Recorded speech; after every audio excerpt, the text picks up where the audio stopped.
Hi guys, welcome to my channel. My name is Pristine, and as you can see in the title, I'm going to be talking about the Stipendium Hungaricum scholarship program and what I wrote in my motivation letter.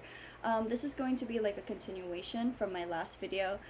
So just to give you a little update on where I stand right now, I have been awarded the scholarship, and I have been awarded the scholarship to my first choice university, so I'm really happy about that. And also I'm making this video because I think 3 or 4 people requested it in my last video. Thank you guys so much for leaving comments. I truly appreciate it, and through your comments I can get to know a little bit more, and I won't feel so alone, so I really appreciate it. Thank you guys. So without further ado, I'm going to be reading my motivation letter, but I will not leave a copy, like a document copy, on anywhere because I am very scared of plagiarism.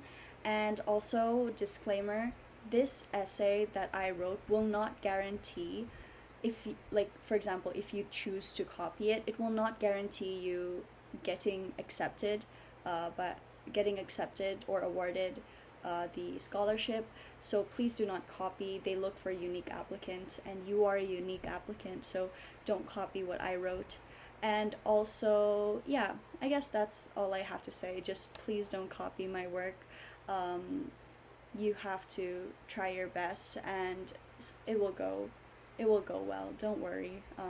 Just don't copy my work. Okay, so now that that's out of the way, I shall read my motivation letter, and I'm going to read it off my phone. So if you see me looking down at my phone, I'm reading the essay. Okay. So I'm not going to say the name of the university just yet. So I'm just gonna be switching the name with like A or B. Yeah, I'm just gonna go with B. Yeah, so B University.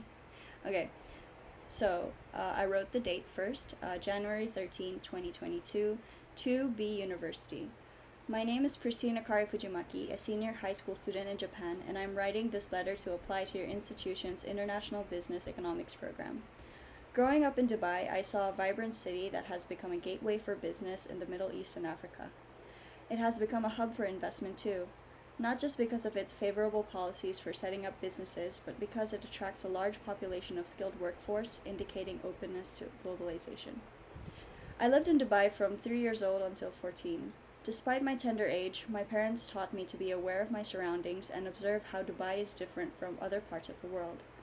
The thriving economy of this once vast desert and the large expatriate population in the economic sector amazed me. I attended international schools in Dubai and was surrounded by peers who came from all over the world. Through these interactions, I gained an understanding of varying cultures and even picked up some of the languages my friends spoke. I grasped new languages quickly. I enjoyed being surrounded by such a diverse community and learning about different points of view. I moved back to Japan, my home country, 4 years ago, and I found myself in a homogeneous society where everyone in my class grew up here and thought similarly when thinking about a topic.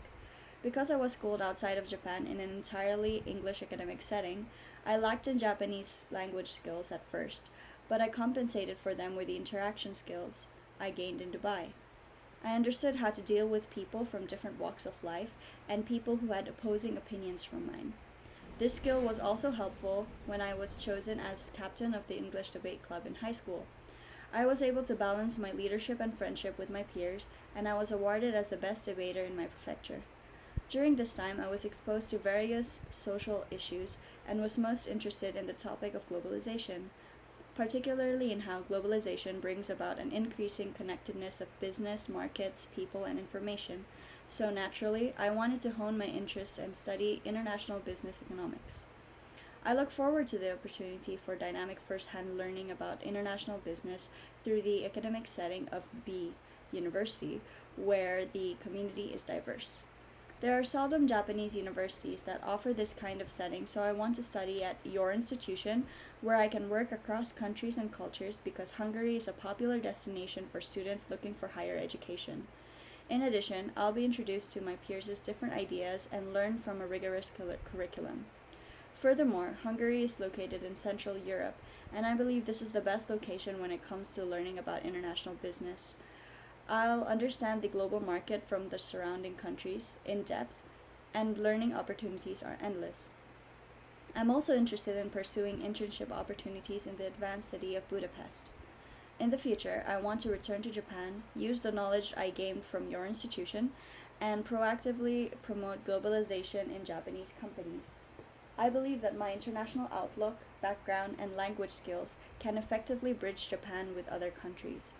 I also want to create a deeper bond with Japan and Hungary. These two countries have always been friendly with each other, and I want to contribute to this economic relationship, like looking for solutions to the trade deficit of Hungary with Japan.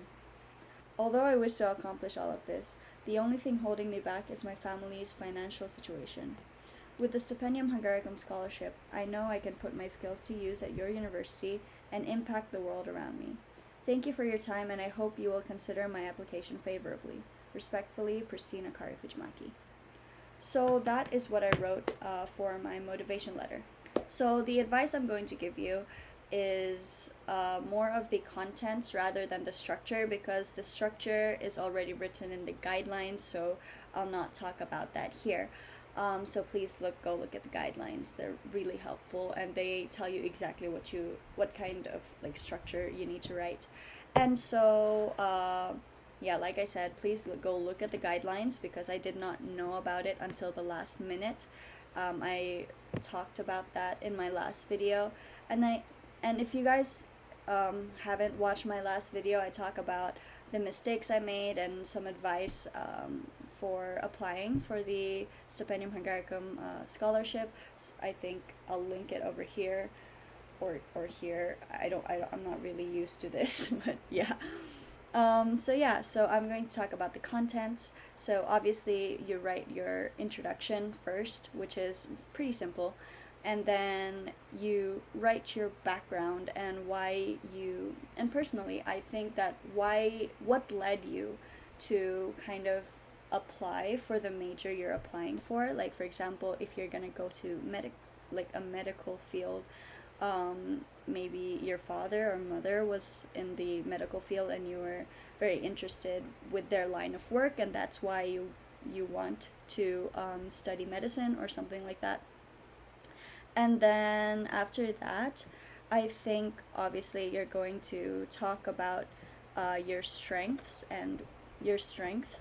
And my strength was, I talked about like how I could deal with different types of people, and I have like an international outlook or international background, and you should talk about your strengths and also why you are fit to learn what you want to learn.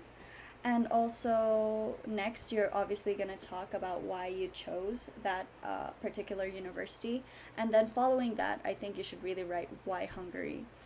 There are many reasons of why Hungary or why your university, but I feel like you should focus on your unique background rather than listing a bunch of things of why you like this particular university or why you chose Hungary, because because there's limited reasons, to be honest, and you are a unique person, so they're obviously gonna want to know you more. So yeah. And then after that, you want to talk about the future as well. What are you going to do after you graduate this institution, this university, and what you're going to do? And then preferably, I think it's best to write that you're going to go back to your home country, because you are an international student and you're there to, like an ambassador of your country, and then you want to do something to help your country, maybe economically wise or just in general. So I think it's best to write what you're gonna do when you return to your home country. And then lastly, you're gonna write why Stipendium Hungaricum, and I don't think you should put too much, I don't think you should go in depth too much, because it is a scholarship, and then most of the people applying has some sort of financial situation that they have to overcome, financial like obstacle they have to overcome. So I think like a few lines is enough for just this reason. And lastly, you want to thank them for their time, and then hope that they consider your application favorably. And there's a few ways to change, like there's a few variations of how you can write that, so just I guess search that on your own, and then you have to write respectfully and then your full name in the end, because it is a motivation letter. So yeah, so that is it for the video, and I feel like it was really short. If maybe I missed out something, so if you guys have any questions, please, please, please do not hesitate to leave them down below. I will try my best to answer them as soon as I can, and I'll also put my email in the description box, so if you guys are not really, comfortable with leaving a comment, you can totally email me.